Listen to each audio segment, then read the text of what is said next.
Welcome to TrekTrav. I'm Trav, and this is a discussion on Supanova 2026 Sydney and what I thought about it and how it was. So if you want to hear about Australian conventions and maybe some differences with the American conventions, then make sure to like, comment, subscribe, just to be nice. And we'll get into it. Let's talk about how the day was.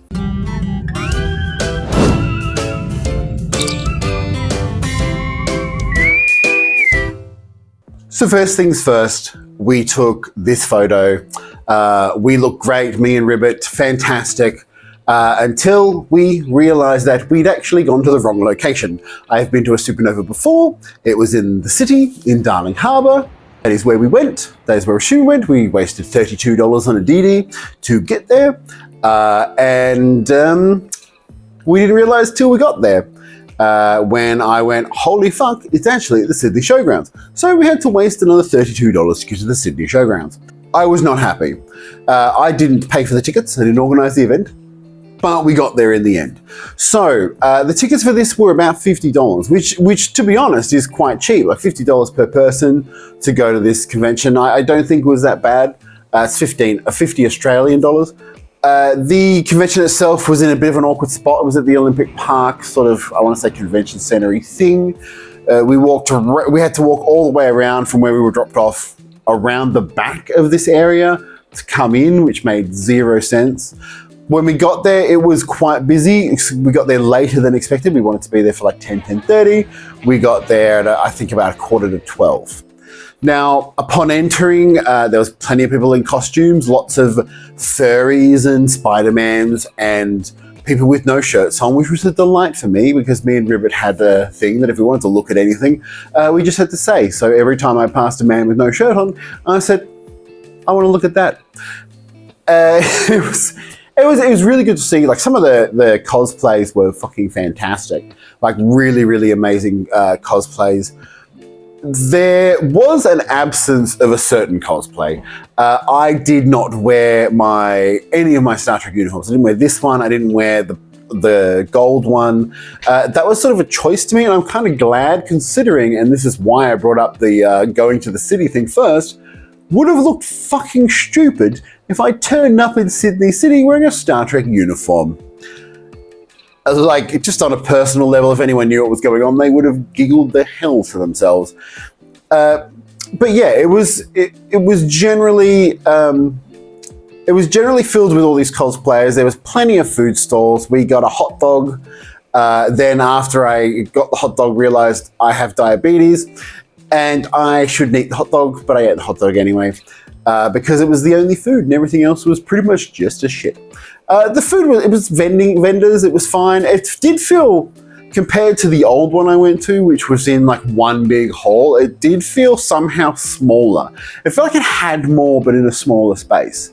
I don't know how, maybe it's because of the smaller space. So going into the first hall, there was a right-hand hall, was sort of the artist's alley. So it was your comic book artists, your painters, your animation drawers, novels, jewelry, artsy stuff.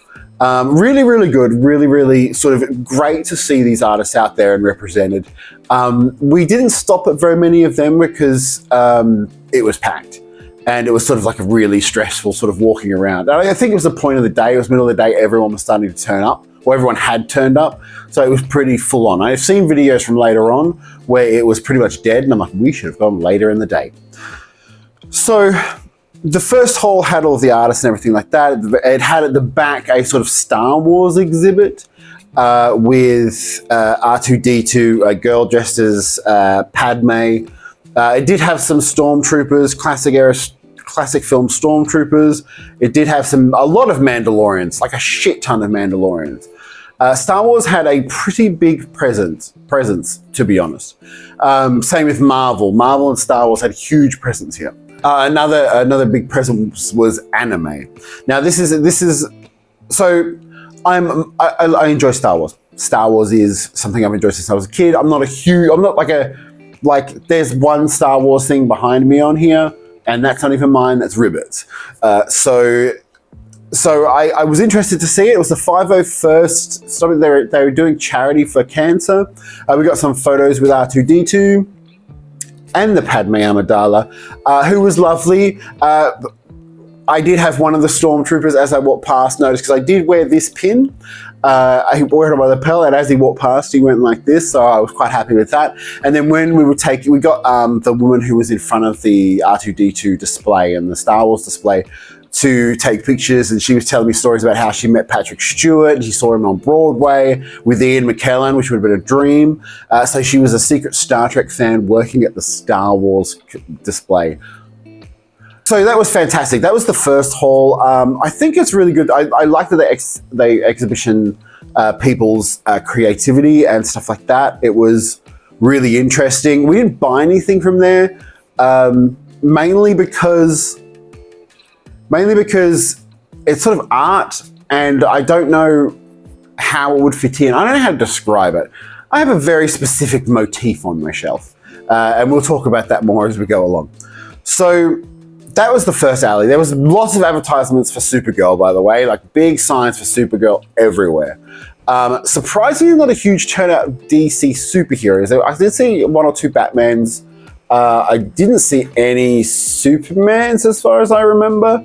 I think there was a Supergirl, but it was overall, that hall was great. So we left that hall and we went to the other hall, which was the bigger hall, which had all of the guest stars and the actors who come and guest for the day and stuff like that. We walked in there, and that's where all of the nerd shit is. So number one, we had a guy in a Megatron suit who apparently didn't know that he was in a tiny space and just walked out and almost hit everyone. Tons of, I think there's some computer game displays, tons of gaming consoles, action figures, comic books, posters, t-shirts, lots of merchandise. Now, if you know me, and you should know me, I was looking for one specific thing the whole time. I was looking for the 1990s Star Trek action figures. Now, we walked from stall to stall. I even went to the sword display, because last time I remember they had a Batleth there, and I was really fucking excited about it. No Batleth. So Halo was there. We saw some Master Chiefs as well. So we're walking through these stores, plenty of different stuff. There was a DeLorean from Back to the Future sitting there on the carpet, of which Ribbit got a photo with. Ribbit wouldn't take photos of me, which was very rude of him. And there was some other old cars. There was, I did see the guy from Wolf Creek. I've forgotten his name right now, but I did know it on the day, which is stupid.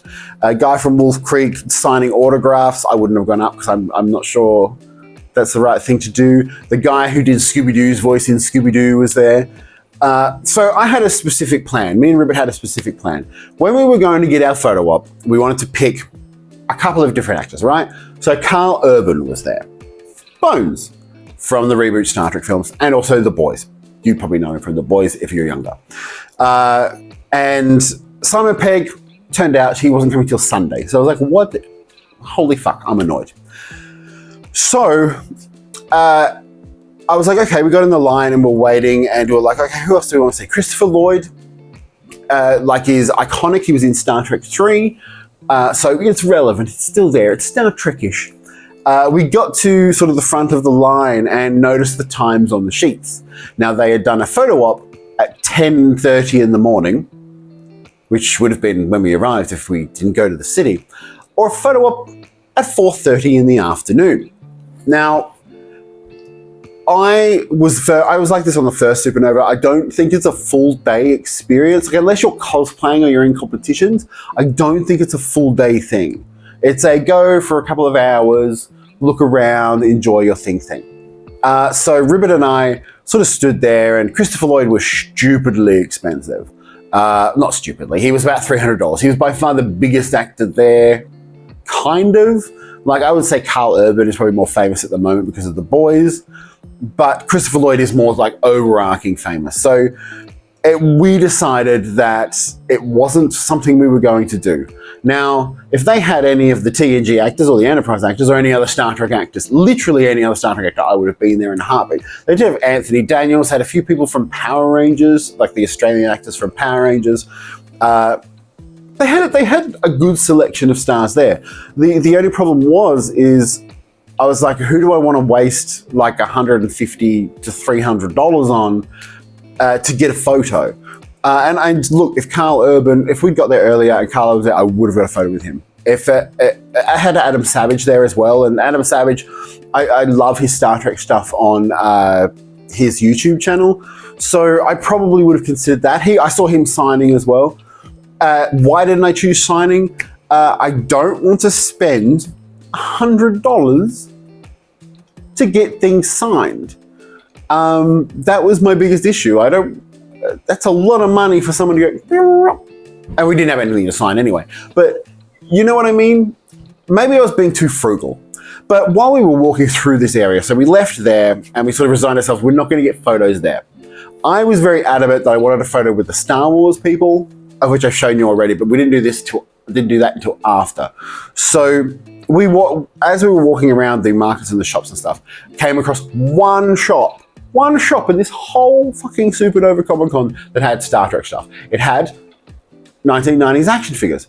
It had Borg, Romulan, Borg, 2 Geordies, and 1 the Doctor from Voyager. Now, I've already got a Geordie who is in red at the back here, and I did contemplate getting the gold uniform Geordie because pretty much all my characters are in their like red variants, which is a bit annoying. So instead, I went and got the Doctor, which I'm happy about. His face feels a bit funny. Which I'm happy about because that means now I have 4 action figures from Star Trek Voyager. I have B'Elanna, Tuvok, the Doctor, and Neelix. Neelix is at Ribbit's house because he likes Neelix, and he has a cat named Neelix.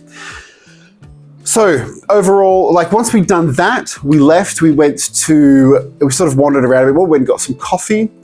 And we sort of sat there and we sort of went, well, what do we do now? So there was some cosplay competitions and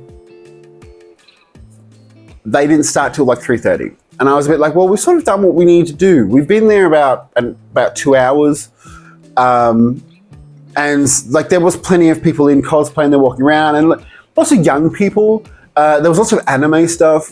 And overall, it was a fun experience. Like it was, I think because it wasn't my first, I sort of knew what was there anyway. So I wasn't super, when you first go and you're passionate. This one was very much like, I know what's there. Let's go have a look around. It was really good. Also, $35 for that figure seems a bit steep to me. Just saying. They did have a transporter, but that was closer to $200. No. I'm not paying $200 for a 30-year-old toy because A, where would I display it? And B, I open my shit.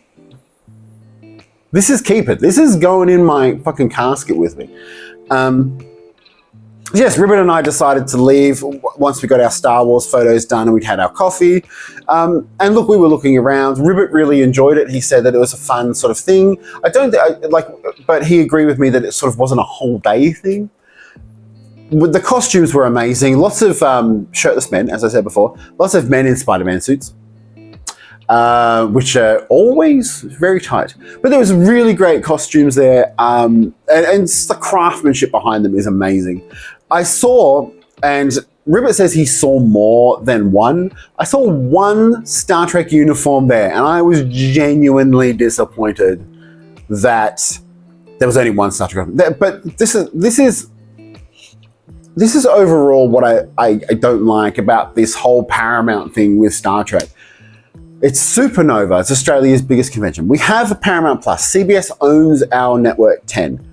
Why wasn't there a Star Trek presence at all on its 60th anniversary at a Supanova convention? Sci-fi conventions were literally pioneered or started with Star Trek convention. So why the fuck was there nothing there? Like, I would have at least tried to, like, not necessarily the actors, but just have like a stall talking about 60 years of Star Trek, maybe with some props around. Like, is it not big enough? It's Sydney, it's a capital city, but this strengthens again, I've said in other videos, I don't think Sydney is a Star Trek city. Melbourne, plenty. If you look at nerd shops, plenty of Star Trek in a Melbourne shop. Here, it is so hard to track down Star Trek stuff. I don't know why, but it is. genuinely, it just annoys me. So it was a big anime thing. Anime was the biggest thing at Supanova. Plenty of costumes, which I have no idea about what they're from. Plenty of swords that were oversized and wouldn't be practical in a fight. You know what I mean? So I was sort of like, I knew the Marvel characters, I knew the Star Wars characters. So the fact that Star Wars has a presence at this, but Star Trek doesn't. Like, even Doctor Who, like, I didn't see anyone like last time who was dressed as Doctor Who. No. I saw an Indiana Jones. Like, but there was no, like, there was Doctor Who merchandise, like Daleks and figures and stuff like that. And, like, unless I wanted a Funko Pop, I'm sure there was a Star Trek Funko Pop somewhere. But, like, there was almost no presence of Star Trek. And it drives me insane because Star Trek was huge in Australia too. I remember it was in every shop. I was there. And this just felt like a missed opportunity for Paramount and CBS and Channel 10 and all of them to sort of push Star Trek. They're one of their biggest IPs. And this is their whole problem. There's no merchandise for Star Trek. And when they do merchandise, it's weirdly like packaged and like I don't know, not Mego, but they're the weird fabric figures. It's a shambles. I don't know if it's like that. America, like whenever I see conventions in America, Star Trek has a huge presence. Whenever I see like clips of Melbourne, there's always a Star Trek presence. There wasn't at this Supanova. But overall, I went there sort of knowing this because Star Trek doesn't have a presence here at all. And that's why I'm sort of pushing for like more Sydney size. If you're from Sydney in Australia, tell me, because where are the Sydney Star Trekkers? I just wanted to say that overall, though, it was a fun experience, not an all-day thing, certainly not a whole weekend thing. If you'll make tickets for a whole weekend, I don't know what you're doing. There was smoking areas, there was comfy seats, there was cafes, everyone was friendly. And then look, everyone was having a great time. Everyone was smiling, happy. It was a really great experience. Ribbit wanted to be in this video, but he wasn't in this video because he's a douchebag. No, he went home and I decided to record this myself. If you liked hearing about Supanova in Sydney, there is an Oz Comic Con coming up in September. And if this video does well, and if you want to hear more, leave it in the comments, and I will see you with my next video on TrekTrav.